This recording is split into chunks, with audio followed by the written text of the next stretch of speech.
Hello, everybody. My name is Christopher Saunders, and this is the Connecticut Sports Talent Show, where we talk all things talent in Connecticut. And this is the Connecticut boys basketball preview for the Wilby Wildcats here in Waterbury, where I'm in Town Plot. Wilby's not too far away from Town Plot, and I'm pleased to have on the junior who originally was at Crosby the last couple of years, but transferred over to the Wilby Wildcats. Brandon Beamon, also known as Busy Beamon. We'll probably get into that later. But Brandon, I appreciate you coming on, man. Thank you, Chris. Great being on your podcast tonight. Brandon, there's a lot to get into. I know I have you for a short time, but transitioning to a new team, I feel like is not as difficult in the basketball side because I know at least amongst the Waterbury area, the city kids, you guys play together from the time that you're 5, 6, 7, 8, and even Yeah, sometimes through high school, depending on where you're playing in the summer. So I feel like the transition is not going to be as steep for you, Kanai, and DJ who yeah. went over from Crosby to Wilby. What says you? You know, Thing about that, we played good together already, so it wasn't really that hard. But Mhm. we all in the summer we just been working out with each other. Just pushing each other, everything. Like texting each other, like yo, let's go put some shots up. Just really been gelling together over the summer more and more, just to be really a deadly trio this year. Now, looking at you in particular, man, I know that you were a very, if there was an award for the sixth man of the year, I think you would have been one of the top players to be recommended for that because I felt like for Crosby, they had Kanai, obviously, DJ was starting, and obviously Jason Robinson was doing his thing. But when you would come off the bench, it's almost like you were, like we mentioned kind of with Trueheart for Kennedy, when he Yeah, wasn't starting, if he came off the bench, it was like things went up a notch. When you yeah. came on the floor, the rebounding game was stronger for Crosby and just the things you did in the paint. I mean, did Mhm. you ever consider yourself, like a true asset coming off the bench at that time? Yeah, for sure. Jelly would always tell me before the games, like just leave all on your floor that game. Just play your hardest how you can. We need to cross the boards, do everything for us. So my main goal in the game was just cross boards and whatever they needed on the floor, I was able to do that. And I think Jelly definitely knows when he sees talent and he saw you as a player who can at the time come off the bench. And Mhm. again, to go back to just the stats, and I know a lot of players look at their stats. Did it ever bother you that you weren't scoring the 2025 that I'm sure you would love to do, but you were doing, like you said, crashing the boards, getting those key rebounds to help out the team? No, I didn't. I don't really pay attention to stats. I always my main goal is to help the team win and just focus on the game. Whatever my key focus is that game, just to accomplish it. Now, when you found out that you were heading over to Wilby, did you talk to Coach Piccolo, who let's I'm sure you know this, he played under Coach Algelli. Yeah. So I mean, is there any sort of when you're getting coached by Piccolo or if you're talking to him, do you see any similarities with Algelli as well? Yeah, for sure. I could tell, like, a first time coach me on pick, he's like stirring guy, just like Jelly, both old stirring guys. But they coach the same too, also. It's just crazy thing. I have so much respect for Coach Piccolo because he's one of the guys that just really, he's a great teacher of the game, but guys seem to, if they buy in, which a majority do, he can really get a lot. And I mean, Wilby's had some very good teams over the last few years. Even if the wins don't show, they show off the court as well as on the court. Um, Now, as we head into this season, Brandon, you with only being a junior, you've got 2 years left, but this group is a little bit young. Only six Mhm. wins last year. You missed the playoffs by 2 games. You guys are in Division 3. Um, what's the talk amongst you and the team? I mean, are you guys shooting high, or where are you guys shooting right now?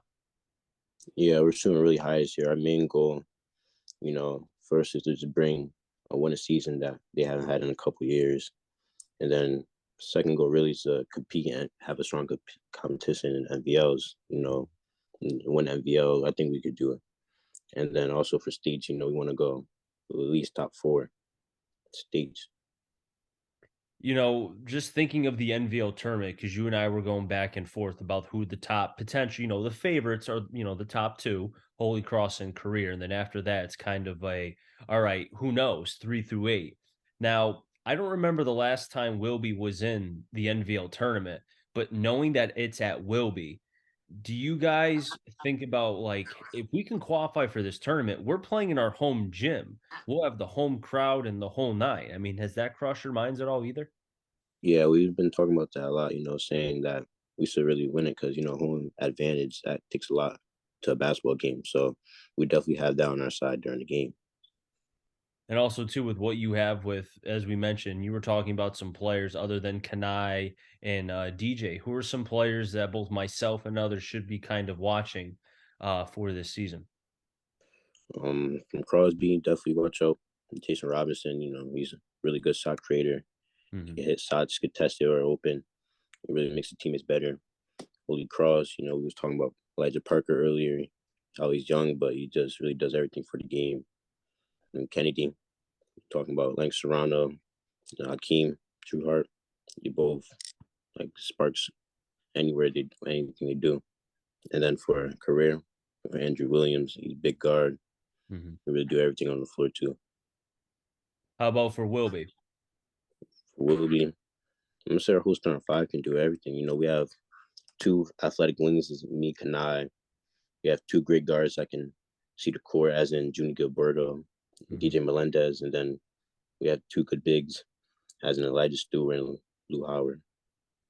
Do you think because again, I'm just thinking of the Waterbury area. I'm not thinking of the NVL, just Waterbury. I know Yeah, that career is not overly tall. They're not overly because they lost, Cali. Cali graduated, so it's going to be who's going to get the boards. yeah, Holy Cross has the tall player. I think Munoz is that his name, right? yeah, Nate. Yeah, so they got Nate.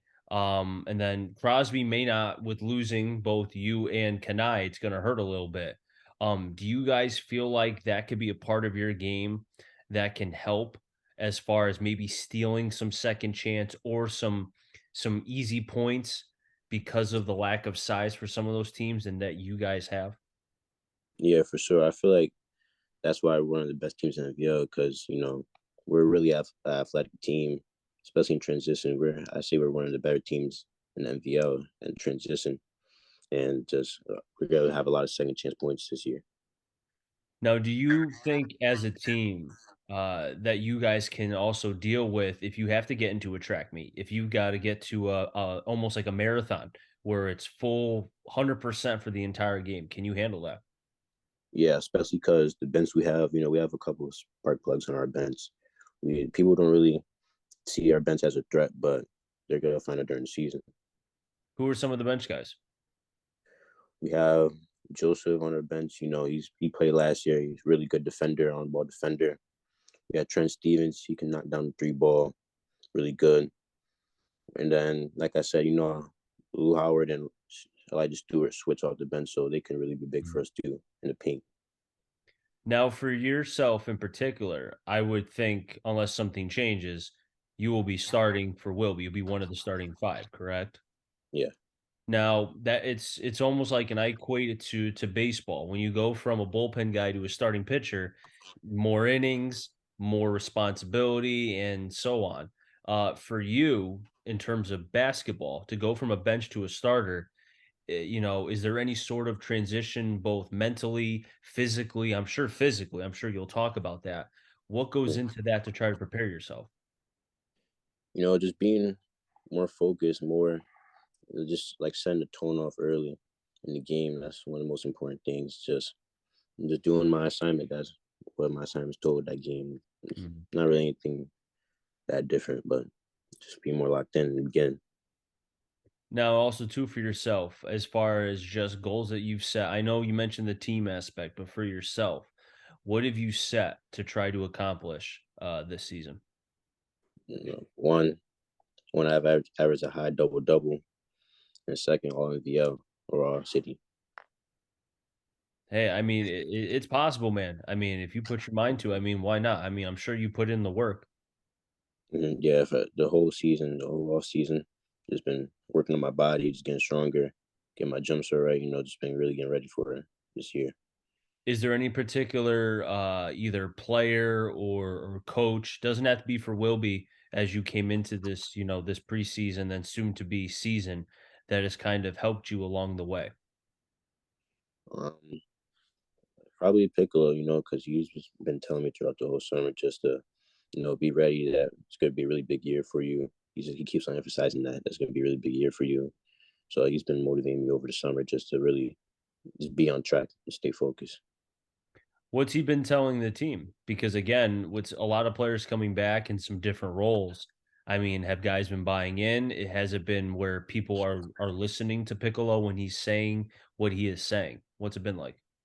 Yeah, everybody's buying in because they think that we could really have a good season this year. Because like we said earlier, that they haven't really had a winning season in a while, so everybody's just motivated to have a Wilby back, like in one of the top city teams, like how it used to be.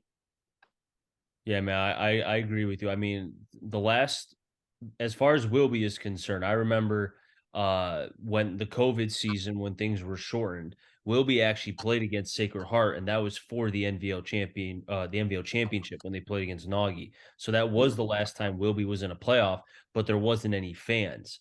yeah. So and that's when they had Parker, they had Jeremiah Tripp who could shoot the daylights out of the basketball. Does Piccolo ever talk about that team at all? Because that was a very, very good team. They also had, I think, Geo Cruz as well. Surprisingly, no, he doesn't really talk about that. I think why he doesn't talk about that is because he wants to focus just on now. Just having a better season. And obviously, they had a good season back then, but he's Mhm. just so locked in on this season, how much things we could accomplish this year. Before I let you go, Brandon, is has there been anything as far as transitioning? It's one thing as far as on the basketball court. It's a whole nother thing as far as with school and making sure that you get that going. Has that been an easy transition for you? Because I'm sure going from one school to another, it must be at least difficult in the beginning. How's it been for you? Well, I consider myself a good student, so there hasn't really been any difficulties just at Wilby. It's just not yeah, it's not really consider anything hard or anything difficult. That's good to hear, and I'm sure Piccolo is making sure that his basketball players are making sure they're in school, going to school, but also making sure that they're getting their homework done. I'm sure of that. Yeah, he makes sure we stay on our grades and just checks on us in school and just make sure that we're doing good. That's awesome. That's great to hear. And Mm, also one more question as well before I let you go, just because I'm thinking of it. Uh, mm.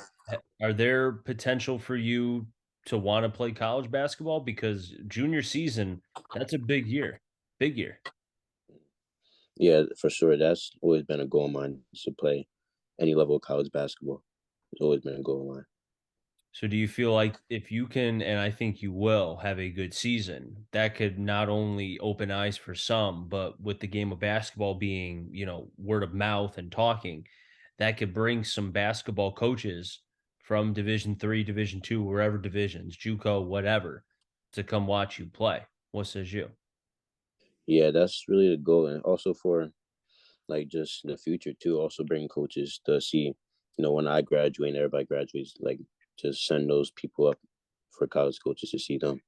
hmm Yeah, man, it's going to be a fun season. Can't wait. 2022, 2023 shapes up to be probably one of the better NVL seasons to date. But I feel like every season's great. But Brandon, I appreciate you coming on. A lot of fun. Look forward to being able to see you this season on the radio and hopefully, who knows, maybe even farther than that as far as the regular season is concerned. Mm. Thank you, Chris. I appreciate it a lot being on your podcast. No problem. That wrap things up here in the Connecticut Sports Talent Show. So until next time, stay safe. Remember, CT stands for Connecticut Talent. I'm our journey, find them all. Enjoy the rest of your day, everybody, and be well.